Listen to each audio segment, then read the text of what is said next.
د ښار د پرمختګ او آبادی لپاره یو بل مهم ګام. کندهار ښاروالي د عامو هیوادوالو د مسلسل غوښتنو په خاطر دا ځل د ښار په دریمه ناحیه ګل کلاچه کې د بایپاس عمومي سړک د دارالمعلمین د عمومي سړک سره د وصل کولو چارې راپیل کړې.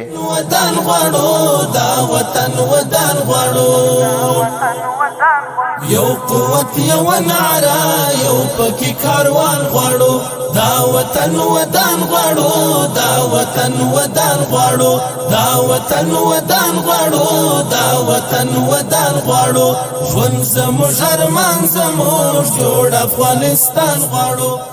دغه سړک چې تقریبا 980 متره اوږدوالی 14.6 متره بردوالی لري، تقریبا 22 میلیونه افغاني لګښت پر راځي چې د کندهار ښاروالي د انکشافي بودیجې څخه ورکول کیږي.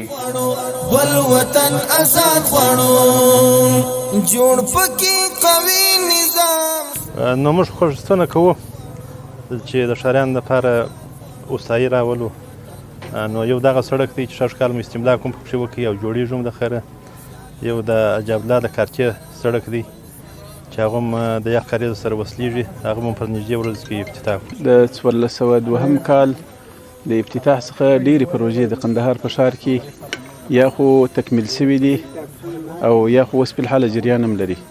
چې د هغو غټو پروژو څخه یوه دغه د نورزو شابرج د سړک پروژه وه چې هغه کندهار ښار ته یو اساسي کار او د کندهار ښار هغه سړک و چې هغه شریاني سړک ورته وایي.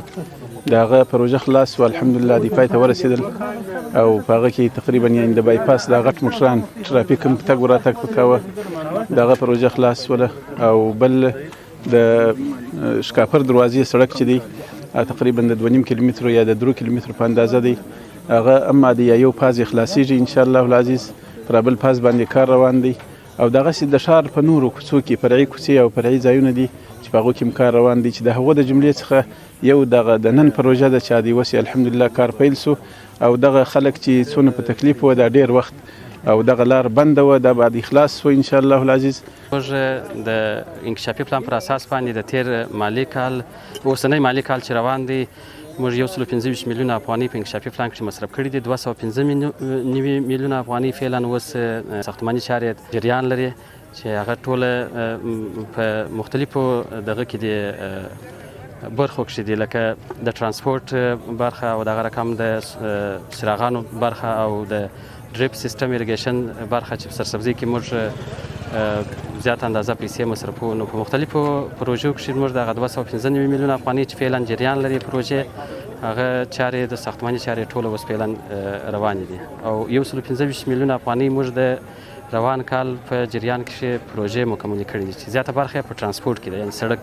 په دغه ستره او رغنیزه پروژه کې 1400 کسانو ته د کار کولو زمینه برابره شوې ده چې 400 کسان په مسلکي ډول او 1200 کسان په غیر مسلکي ډول کار کوي. موږ داسې په روزانه کې وګای به کار وګای به نو وش شکر الحمدلله دا خلکو څخه موږ ډېر خوشحاله یو چې موږ دغه سړک یې جوړ کړي.